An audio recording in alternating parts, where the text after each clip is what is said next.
ìmọ̀lọ́lá dínì ọgbọ́n ògbé o, ìmọ̀lọ́lá dínì ọgbọ́n. Bàbá pèrè mú mi ní ìmọ̀lọ́lá dínì ọgbọ́n ògbé, ìmọ̀lọ́lá dínì ọgbọ́n ògbé. Ìmọ̀lọ́lá dínì ọgbọ́n ògbé. Ìmọ̀lọ́lá dínì ló wọlé o.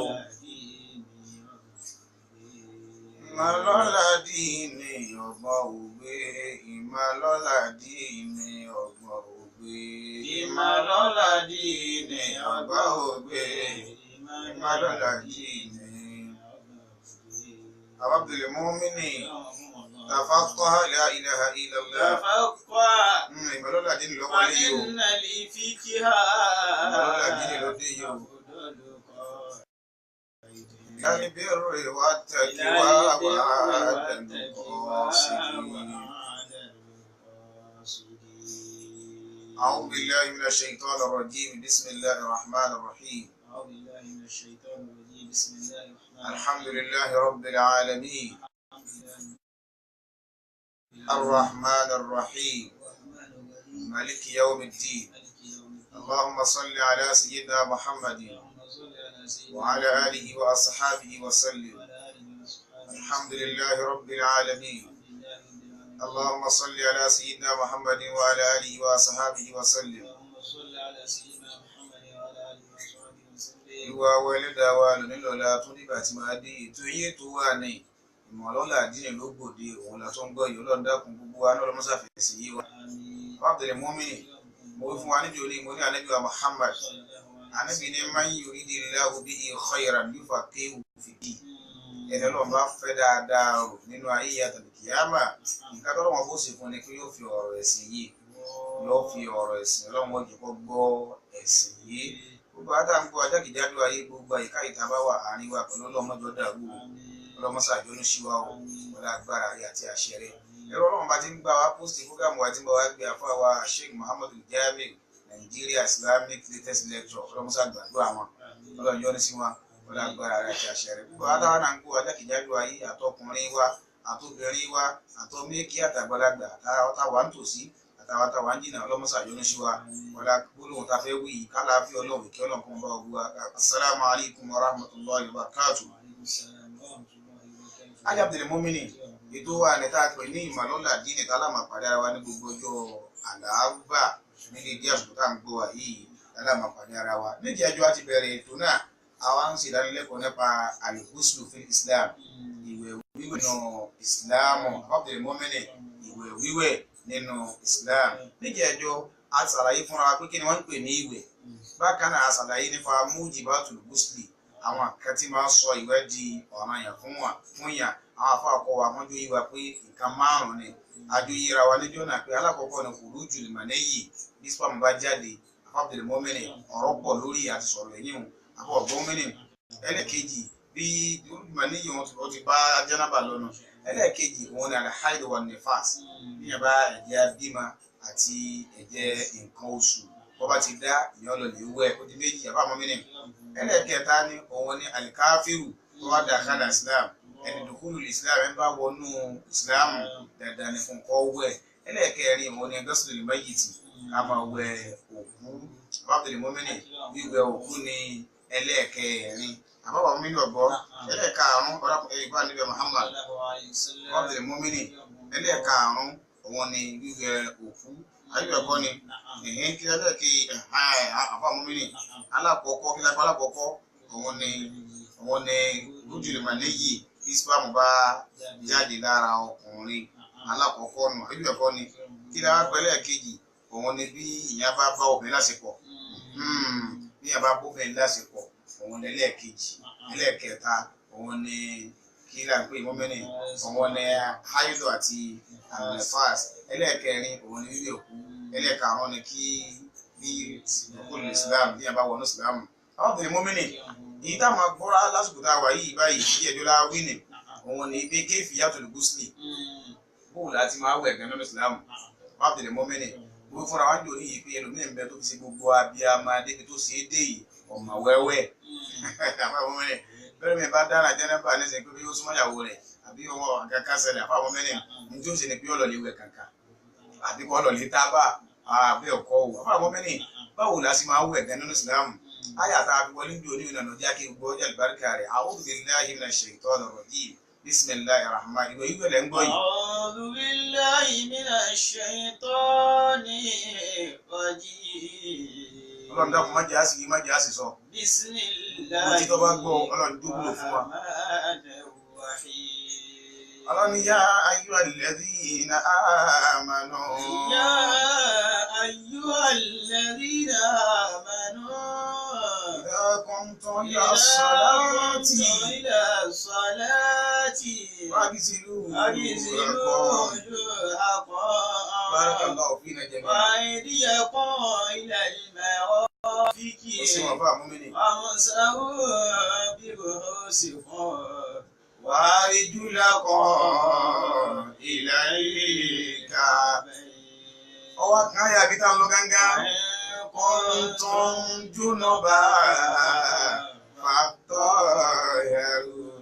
عبد المؤمن كيفية الغسل báwo la ti máa wẹ̀ báwo la ti máa wẹ̀ ganu Islam Abdul Mu'min àti ìwẹ̀ jẹ́nẹ́bà àti ìwẹ̀ haidọ̀ àti nefas àti ìwẹ̀ sínú Islam àti ìwẹ̀ òkú Abdul Mu'min bákan náà la máa wẹ̀ bá a ti máa wẹ̀ la fẹ́ máa gbọ́ yìí Abdul Mu'min kò yàtọ̀ síra wọn ọkàn lẹ́kọ̀ọ́ ẹ̀kọ́ kọ̀ọ̀kan bẹ tí wọ́n fi ń yàtọ̀ síra wọn díẹ̀ àmọ́ ìwẹ̀ nìwẹ̀ jẹ́ Abdul Mu'min àwọn àfáàní máa bá fẹ́ wẹ̀ o gbọ́ tó bá fẹ́ wẹ̀ o wọ́n ní wàlẹ̀ àwùlà èyí tó kọ́kọ́ tọ́jú láti kọ́kọ́ ṣe ni pé amtu farriga lima abiyadika al-yumna ẹni bá kọ́ fẹ́ bá fẹ́ wẹ̀ lẹ́yìn ìgbà tó ti rú omi tó mọ́ kalẹ̀ omi tó mọ́ kagá tí kaka nídọ̀ tí ò ta sí àfọ àmọ́ mẹ́rin tó bá ti wá rú omi wọ́n tán wọ́n á ní kó wá gbé omi sí ọwọ́ ọ̀tún rẹ̀ àfọ àmọ́ mẹ́rin wá gbé omi sọ́wọ́ ọ̀tún rẹ̀ thumma tastanji hatta walau lam yakun abẹ́gbọ́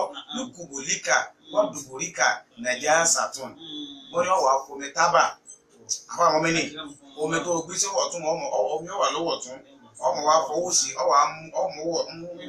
omi ń bẹ lọ́wọ́ tún ọwà mú ọwà láàfíà rẹ̀ ó mú lọ bí abẹ́ rẹ̀ ọwà fi tábà mú mẹ́ni ló ṣe kí ni ọwà tábà ntọ́kọ̀ bàbá fẹ́ wẹ̀ nǹkan àkọ́kọ́ tọkọ̀ sí ni pé ọkọ̀ọ̀kọ̀ tábà àwọn àfáàní wàlà òlámùyẹ̀kún bí kò bòlíkà wádùbòríkà najasatun kódà bàbá chẹ́kì bí àsákàrí rẹ̀ wò yín wọ ọkùnrin àbí obìnrin chẹ́kì abẹ́ rẹ̀ wò ọ̀wá bẹ́gbẹ̀ńbẹ́ àbọ̀ chẹ́kì ìfúrọ̀ rẹ̀ wò ọ̀gbẹ́gbẹ̀ńbẹ́ òun ti bẹ́ẹ̀ ní àwọn àfáàní tó kọ́kọ́ tó bá fẹ́ wẹ̀ ẹ̀gbin bẹ́ńbẹ́ ni o ẹ̀gbin òsínbẹ́ ni o àkọ́kọ́ sẹ́ẹ̀tà àkọ́kọ́ sí ń bibẹ̀ òun ni lákọ́ tábà àbáwọn obìnrin àfọ abẹ́ ibi tí àtọ̀ ń gbà jáde obìnrin náà ibi tí ń gbà àtọ̀ yóò kọ́kọ́ fọ̀ náà ẹ̀gbin bẹ́ńbẹ́ kò sí ń bẹ̀ ọ̀fọ̀ lẹ́yìn náà ó tún wá fọ bí kárábàdì ibi tí ìgbẹ́ ṣe kí ni ibi tí ìgbẹ́ ń gbà jáde ó tún fọ̀ yín wọn náà àfọ àwọn ọmọ ènìyàn ṣe alákọ̀ọ́kọ́ tá àkọ́kọ́ sí. وإن كنتم جنبا àkọ́kọ́ náà فاطهروا la ilaha illallah وإن كنتم جنبا fàtọ́.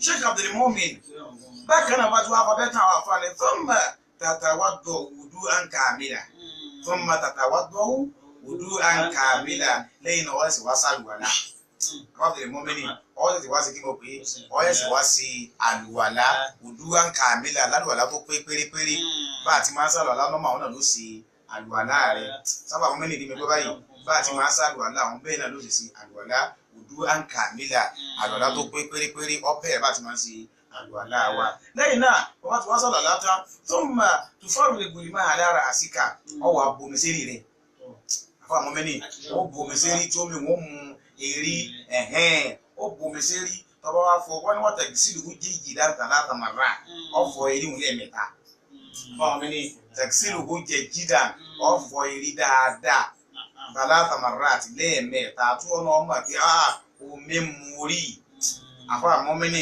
tó ń gbọ́ báyìí tó ń mọ̀ lẹ́yìn ìgbà tó bá fọ èrí tán tẹ̀gí sílùú ó ná kọ̀ọ̀ka ọ̀ sì wá fọ bí ọ̀nà báyìí àfọ àwọn mẹ́ni ọ̀ ẹ̀sẹ̀ wá fọ ọ̀rùn rẹ báyìí tọba ọfọ ọrùn bàbá fọ tán wá tẹ̀ra àkàlẹ̀ àìmánì bàbá fọ tán wà fọ ìgbọ̀nwọ̀ tó báyìí wálé báyìí àbọ̀ ọ̀gbọ́n mẹ́rin bàbá fọ ìgbọ̀nwọ̀ tó náà tán wàjàmbákà àyèmánì ẹgbẹ́ ọ̀tún náà ó tún fọ òun náà tó gbọ́ pété tó ọ ti fọ ọwọ́ tán ó tún wá fọ ẹgbẹ́ ọ̀tún báyìí àfọ̀gbọ́ mẹ́rin tó mà dèrà àkàlẹ̀ àyèsárì ó tún wá fọ apá àlàáfíà tó mà dèrà àkàlẹ̀ àyèsárì ó tún fọ ọwọ́ apá àlàáfíà àfọ̀gbọ́ wàjàmbákà àyèsárì àfọ̀gbọ́ mẹ́rin wàjàmbákà àyèsárì ó tún wá fọ ẹgbẹ́ àlàáfíà náà ẹ̀kọ́ bá ti ń wẹ̀ là ń gbóyà fún àwọn mẹ́rin o àbọ̀gbọ́ mẹ́rin àwọn àfọ̀nà tó ń bá táksìlù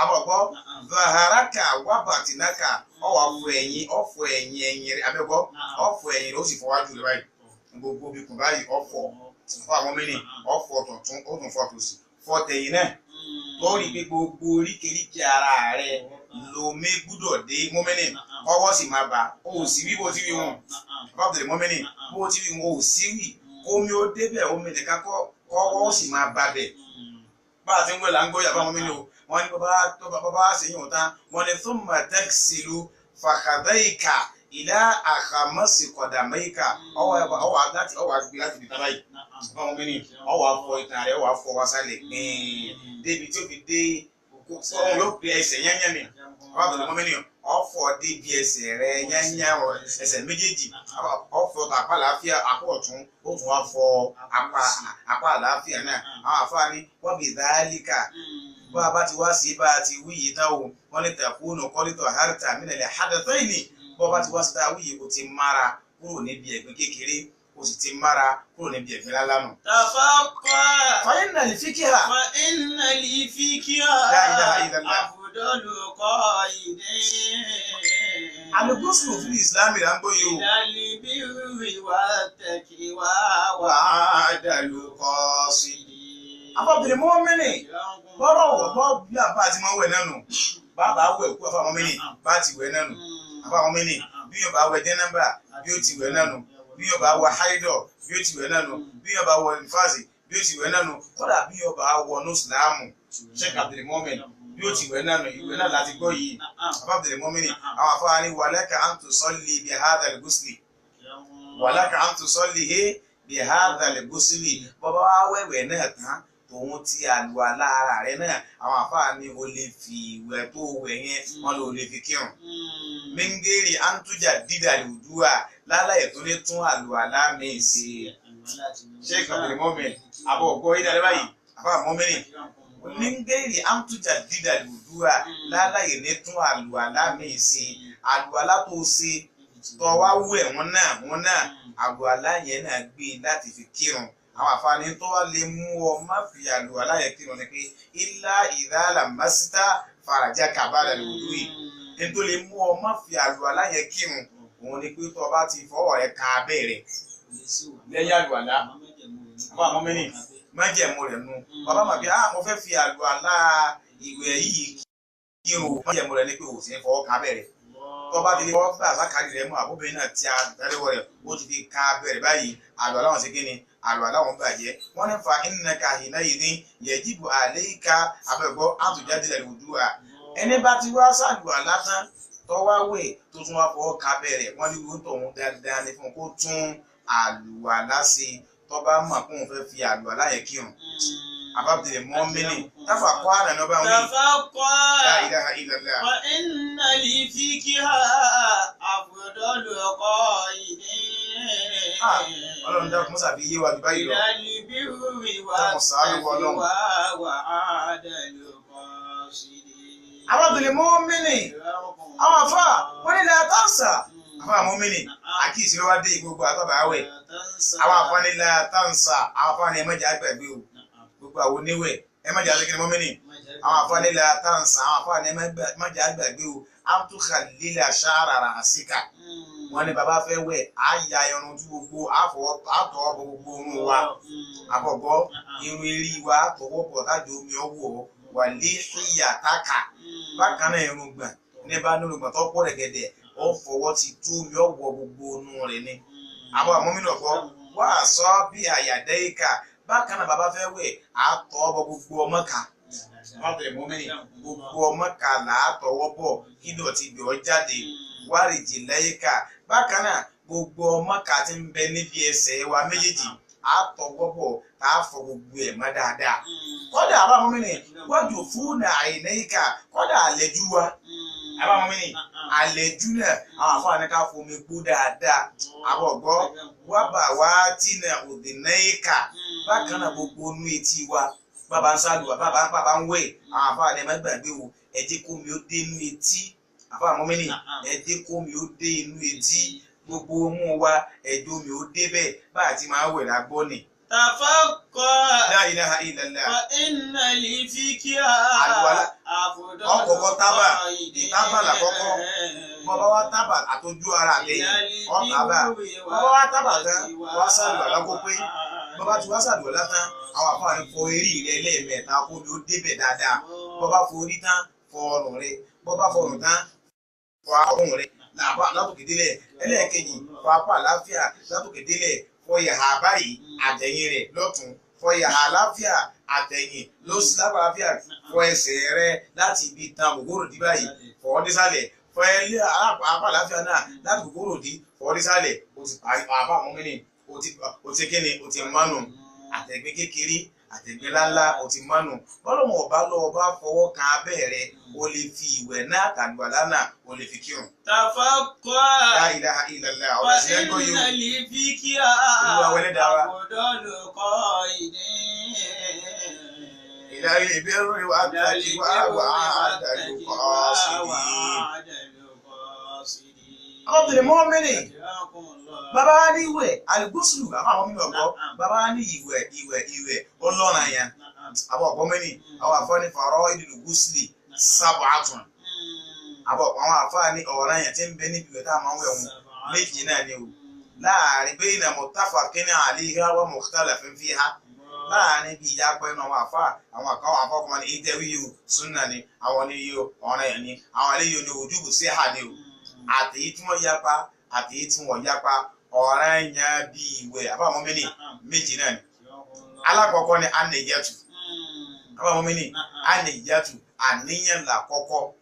Abdul Mu'minin nínú àwọn mọ̀tẹ́ mẹ́rin tá a ní àsọ̀rọ̀ ọ̀rọ̀ yìí fún wa níbi àlọ́ alájò ní a ní Ìmámù Málìkì a ní Ìmámù Ṣáfì a ní Ìmámù Abu Hanifa a sì ní Ìmámù kíni Hanbali àbí wọ́n mẹ́rin ọ̀gbọ́ a ní Ìmámù Hanbali àníyàn tá a wí tá a pè ní ọ̀ranyàn lọ́jẹ́ níbi ìwẹ̀ àfáàwọ̀ àgbà Ìmámù Málìkì ó sọ pé ọ̀ranyàn ni Ìmámù Ṣáfì ọlọ́ranyàn ni àmọ́ Ìmámù Hanbali ní májẹ̀mú kan tí ó jẹ́ kí yóò lálàáfíà ní kìí sọ̀rọ̀ yẹn. Àbọ̀ gbọ́ Ìmámù Abu Hanifa ní súnà tó máa kádà ní súnà kátà kàńpá ní Ìmámù méjì papọ̀ máa lérí Málìkì àti kíni àti Ṣáfì wọn lọ́ọ̀ràn èèyàn ní kí yóò dà níyàn. Àfáà Mu'minin níbo láti máa dà níyàn. Àfáà Mu'minin níbo láti dà níyàn ìwẹ̀ wíwẹ̀ àwọn àfáàní wàtàkùnù ní yẹ́tù ìdá àwọ̀lẹ̀ odúwẹ̀ ń bè gáslẹ̀ wọ́n ní àníyàn tá a dà á máa dà níyàn wẹ̀ níbi àkọ́kọ́ ntàbà àkọ́kọ́ fọ̀ lára wa. Àfáà Mu'minin àkọ́kọ́ ntàbà àkọ́kọ́ fẹ́ fọ̀ kí mo fẹ́ bẹ̀rẹ̀ ẹ̀wẹ̀ o ìbomi sára o ìgbà wọn lọ́ọ́ máa níyàn wa. Àníyàn táwa ń wí yìí wá kọjá kọ́ ọmọ sọ pé nàwé tù fárídọ̀ gúsí àbọ̀bọ̀ fárídọ̀ gúsílì jánábà awugusili haidọ ọkọjà báwọn Àfáà Mu'minin ẹja gbọ́ ẹ̀sìn yìí dáadáa Àfáà Mu'minin ẹja gbọ́ ẹ̀sìn yìí dáadáa.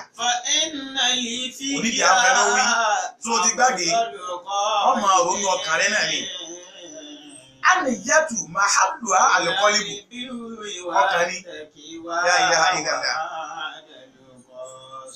Àwọn Abdul Mu'minin àwọn àfáà wọ́n ní an-niyyatu òòrá níyàn tá a máa dá ni ìyẹn fẹ́ kírun yóò dá níyàn ni ìyẹn fẹ́ sìn kankan yóò dá níyàn ni àwọn àfáàní mahalluha al-qalbu ọkàn là á fi dá níyàn.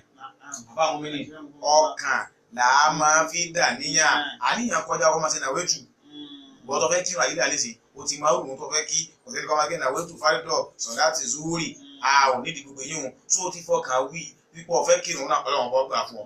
Àfáà Mu'minin alákọ̀ọ́kọ́ nínú ọ̀ranyàn ìwẹ̀ wíwẹ̀ ẹlẹ́ẹ̀kejì òun ni ta'mimul jasadi bil-ma'i.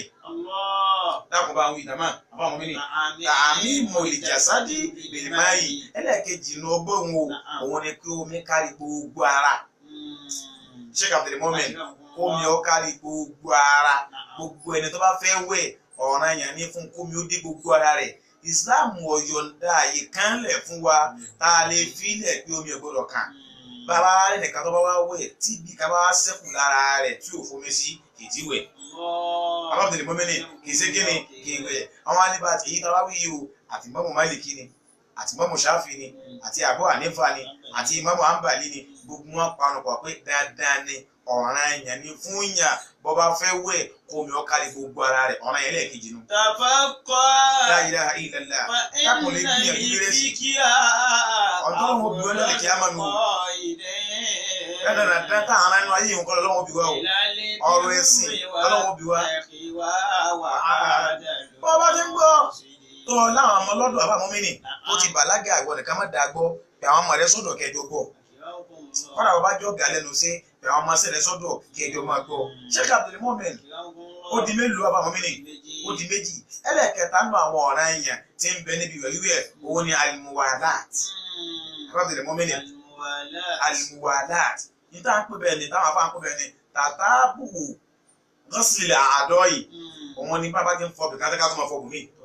Àbámọ́ mí nì bàbá ti ń fọ bìkátà ká fọ bùnmí bọ́ bá ti fọ eré rẹ̀ tán bọ́ síbi ọrùn bọ́ bá ti bọ́ bí ọrùn tán bọ́ síbi apá ọ̀tún bọ́ bá fọ apá ọ̀tún tán bọ́ síbi apá àlàáfíà bọ́ bá pọ̀ fún àlàáfíà tán fọ àyà rẹ̀ wájú àtẹ̀yìn lápá ọ̀tún bọ́ bá ṣèyàn tán fọ àyà lápá ọ̀tún apá àlàáfíà wájú àtẹ̀yìn bọ́ bá ṣèyàn tán fọ ẹsẹ̀ dísàlẹ̀ apá ọ̀tún fẹsẹ̀ àlàáfíà náà dísàlẹ̀ lápá àlàáfíà àlùmọ̀wà láti nà fáwọn mẹ́rin kama watu tẹ̀lera hudu wa ń bá àdá hudu wẹ́n ní ń gèrè mọ́húnmọ́ latin lálàyé ní lọ lára ó tètè máa fọ́ ni a kì í wẹ̀ jẹ́ nọ́mbà àbí gbogbo wẹ̀ tá a bá ń wẹ̀ kama wá slow àyè slow mo wà láti ọ̀ranyàn ni kọ́ bá ti ń wẹ̀ o ó tètè máa wẹ̀ ni bó o ti ń wẹ̀ kẹta máa wẹ̀ kejì bó o ti ń wẹ̀ kẹta bó bá ti fọrí tán fọ ọrùn bó bá fọ ọrùn tán fọ apá bá ti tó lẹ̀ kan ó tó tẹ̀lé àwọn débi tí omi kan ò ní gbẹ kó tó di pọ́ fọ̀ mí Sheikh Abdul Mumin a fẹ́ kí omi kan ọgbẹ́ kó tó di pọ́ wàá fọ̀ mí kó omi ó bára wọn mẹ́rin Sheikh Abdul Mumin gbọ́ báyìí. Ara ẹ̀ ló jẹ́. Fa inna li fikiha afdalu qaidin. Èyí tá a wá wí Imam Maliki nìkan ọlọ́run yẹn ni Imam Maliki nìkan ọlọ́run yẹn ni Imam Shafi Abu Hanifa Imam Hanbali àwọn ní sunna tó máa kádà ni. Àbámọ̀ mẹ́yìn wọ́n ní sunna tó máa kádà Imam Maliki ní ọ̀ranyàn ni o. Ó di mẹ́ta àbámọ̀ mi náà gbọ́ ó di mẹ́ta. Ẹlẹ́ẹ̀kẹrin nínú àwọn ọ̀ranyàn tí ń bẹ níbi ìwẹ̀ tá a pè ní méje fún wa ọ̀ranyàn ìwẹ̀ òun ni at-tadliku Sheikh Abdul Mumin at-tadliku ìmáfọwọ́gbó la ilaha illallah. تفقه لا إله إلا الله فإن لفكرها أفضل قائد إلى البر والتقوى وعاد القاصد.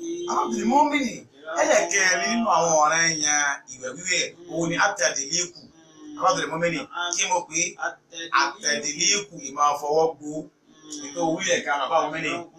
Yìí ti kọ́ ọmọ wa da bọ́ bá ń wẹ̀ yìí ti kọ́ ọmọ wa da mi sára lásán o ọwọ́ délé rẹ̀ ọwọ́ da mi sára wíì àwọn ẹni wọn nígbà tó máa ní gbogbo mi bá sà ti ka gbogbo ara ọyọ ti wẹ̀ nínú ìwẹ̀ o ọ̀ranyàn ni fún ọkọ ọmọ àfọwọ́gbó tó o bá fọ eré rẹ̀ dandan ni fún ọkọ àfọwọ́gbó gbogbo oríkìríkì ara bọ́ ọ bá ti ń wẹ̀ dandan ni kọ́ ọmọ àfọwọ́gbó àbá àmọ́bìnrin Imam Shafi ọlọ́ranyàn ni àbọ̀ ọ̀gbọ́n mi ní àwọn yòókù náà tún panupọ̀ àti Maliki Abu Hanifa Hanbali wọ́n ní sunna tó máa kádà ní ó di mẹ́rin fáwọn mi ní. Ẹlẹ́ẹ̀karùn-ún nínú àwọn ọ̀ranyàn tí ń bẹ fún ìwẹ̀ wíwẹ̀ gbogbo ọ̀wẹ̀wẹ̀ gbogbo tó fẹ́ wẹ̀ ẹni ìwẹ̀ tá a bá ń wẹ̀ gbogbo tá a kà yìí bí ọba ti ṣe inú wẹ̀ ìwẹ̀ rẹ̀ pé o. Abá lọ́ranyàn ní ẹ̀ka fáwọn mi ní ká má ti sọ fún wa pé ọ̀ranyàn ní kinní yìí bọ́ ọba ti ṣe níbi ìwẹ̀ rẹ̀ ètí ìpè àfikún tún ìwẹ̀ rẹ̀. Abdul Mumin ẹlẹ́ẹ̀karùn-ún òun ni takalilu ṣáàrì takalilu àṣáàrì gbogbo bí irun bá wà lára kọ̀ọ̀yà ọmọnì bí irun bá ń bẹ lórí rẹ̀ dandan ni fún ọkọ ọ̀yà arun orí rẹ̀ ọmọ fọwọ́ ọmọ tọwọ́ bò báyìí ètò ìfọkàn wa da omi ṣe rí báyìí àìrọ̀ o àwọn ọmọnì ọwọ́ kìí ṣe bóbi ọ̀rọ̀ ń gbọ̀ lórí ẹ̀ obìnrin bóun náà sì máa ń wẹ eré tiwọn. Àwọn àfáàjọ yìí wà lẹ́kí wípé bómi bá fẹ́ wẹ̀ jẹ́nàmbà àbọ̀gbọ́n mẹ́ni yíyan báyìí náà obìnrin tó bá fẹ́ wẹ jẹ́nàmbà ọ̀sẹ̀ nídìí kó túrun ṣé kàtàlí mọ́mìnì obìnrin tó fẹ́ wẹ jẹ́nàmbà ọ̀sẹ̀ nídìí kó túrun torí pé Islam ṣe àmójúkò fún wa pé ọkọ rẹ̀ lè súnmọ́ láàárọ̀ kó tún súnmọ́ ní alẹ́ àbí kó súnmọ́ lánàá kó tún súnmọ́ ní òní ọlọ́wọ́n bò fàsìkò fún wa àyàfi obìnrin ọba mọ́nìkan lọkùnrin ò lè súnmọ́ obìnrin àmọ́ Islam ní gbogbo obìnrin tó bá fẹ́ wẹ̀wẹ̀ haldor àbọ̀ bá fẹ́ wẹ̀wẹ̀ nefas wọ́n ní yóò túrun torí pé yíwọn ẹ̀ẹ̀kan lóṣù ní ọ̀wẹ̀ àbámọ́ mẹ́rin ẹ̀ẹ̀kan lóṣù ní ọ̀wẹ̀ yíwọn tó bá yẹ pé nefas ni ẹ̀ẹ̀kan ńlá nígbà tó bá gbẹ lọ́wẹ̀ àmọ́ ìwẹ̀ haldor Islam ṣe rúkṣọ fún wa ó mójúkò fún wa Ọlọ́run mójúkò fún wa pé kóbìnrin ọmọ túrun tó bá fẹ́ wẹ̀wẹ̀ jẹnaba ṣé kàtàlí mọ́mìn ọ̀rẹ́ yẹn lẹ́ẹ̀ka àrùn tó wá dé ní pé gbogbo ní bá fẹ́ wẹ̀ àbámọ́mìnì dáadáa ni fún kó yarun rẹ̀ kó fomi sírun rẹ̀ àbámọ́mìnì alábìyà Muhammad alábìyà khalilu ṣàrọ̀ alábìyà ẹ̀tọ́ ọbọ̀ yìí àbámọ́mìnì alábìyà ẹ̀yarun yìí àti irun gbà àti irun mú gbogbo ẹ̀ bá nù sí ẹ̀ máa tọwọ́ bọ̀ bẹ́ẹ̀ bá fẹ́ àbámọ́mìnì bẹ́ẹ̀ bá fẹ́ wẹ̀ ẹ̀tọ́ ọbọ̀ kẹ́ ìyá mi o àbọ̀gbọ́ wà á ń kú alibasharata alábìyà gbogbo ìsàlẹ̀ orí yìí ni kẹ́ ẹ̀ fọ́ ma gbogbo ìsàlẹ̀ orí yín gbogbo ẹ̀ ní kẹ́ ẹ fọ̀ mọ́ anábìíní fa inna tahta àbọ̀gbọ́ fa inna tahta kulli sha'ratin janabatan anábìíní torí pé jẹ́nàbà ń bẹ lábẹ́ ní